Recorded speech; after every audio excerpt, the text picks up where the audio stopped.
1 აპრილიდან საქართველოში 6 წელზე მეტი წლოვანების ავტომობილების იმპორტი აიგრძელება. მმართველ გუნდში აცხადებენ, რომ რეგულაციის შემოღების მიზეზი ქვეყანაში ავტომობილების რაოდენობის მკვეთრი ზრდა და ეკოლოგიური ვითარების გაუარესებაა. საკითხთან დაკავშირებით ექსპერტებს განსხვავებული პოზიციები აქვთ და როგორც დადებით, ისე უარყოფით მხარეებზე საუბრობენ.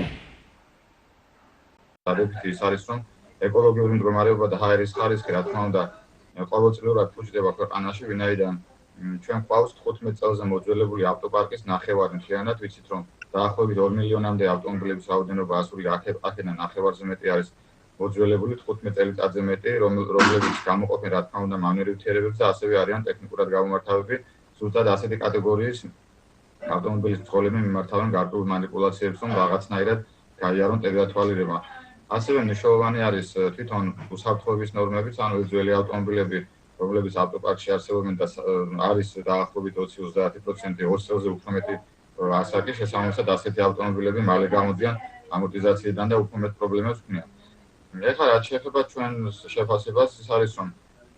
მე პირველად დავიწყებ ევროკავშირის რეგულაციებით. ევროკავშირში არ აქვს ესეთი მტკიცედ გადაწყვეტილი მიმართულებები, რომ მაგალითად 5 ან 6 წლის ავტომობილების იმპორტი აიგზავნოს, ესეთი ჩანაწერი არსად არ არის. არამედ იმპორტი პირდაპირ მიბმული არის უსაფრთხო, ესე იგი მიბმული არის როგორ ვთქვათ, უსაფრთხოების სტანდარტებზე პლუს გარემოს დაცვითი მოთხოვნები, ანუ თუ ავტომობილი გამოყოფს გარკვეულ გამონაბუქს, ეს მოწმდება და შესაბამისად ხდება ავტომობილების იმპორტირება, რაც საქართველოს რეალობაში არ არის გაკეთებული და სხვადასხვა ერთი 10 წლის უკან მომზადდა შესაბამისი რეკომენდაციების პაკეტი, რომელიც ითვალისწინებდა ასეთ ეტაპობრივ გადასვლას, არა მაგალითად როგორც 5 და 6 წლიანი აკრძალვა პირდაპირ ავტომობილების, არამედ იმპორტირებული ავტომობილების შემოწმებას გარემოს სტანდარტებზე და მის მიხედვით სპეციალური მარკის მინიჭებას და ამ მარკის საფუძველზე უკვე იმპორტირებას. თუმცა აქ ასე არ გავაკეთეთ, რაც ძალიან ცუდი არის. გახსოვთ ალბათ, რომ 2013-დან უფრო დაბალი წლოვანების მანქანების აკრძალვა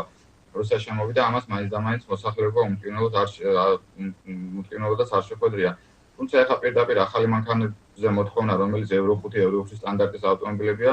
რა თქმა უნდა, ესეც აჩენს გარკვეულ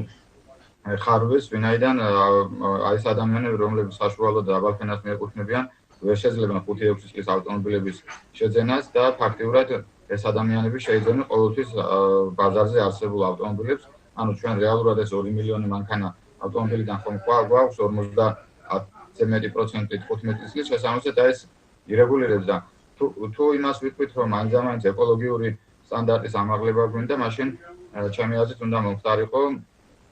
ეკოლოგიური სტანდარტით ავტომობილის შემოყვანა, ან ამასაც თუ ვერ გავაკეთებდით, ეტაპობრივად უქონოდა გარკვეული შეზღუდვა, მაგალითად მარტო 10 წლიანი ავტომობილები დაგვიშვა ბაზარზე და არ ყოფილიყო, ესე რომ ვთქვათ, პირდაპირ გადაწყვეტად ეს 5-6 წლის ავტომობილების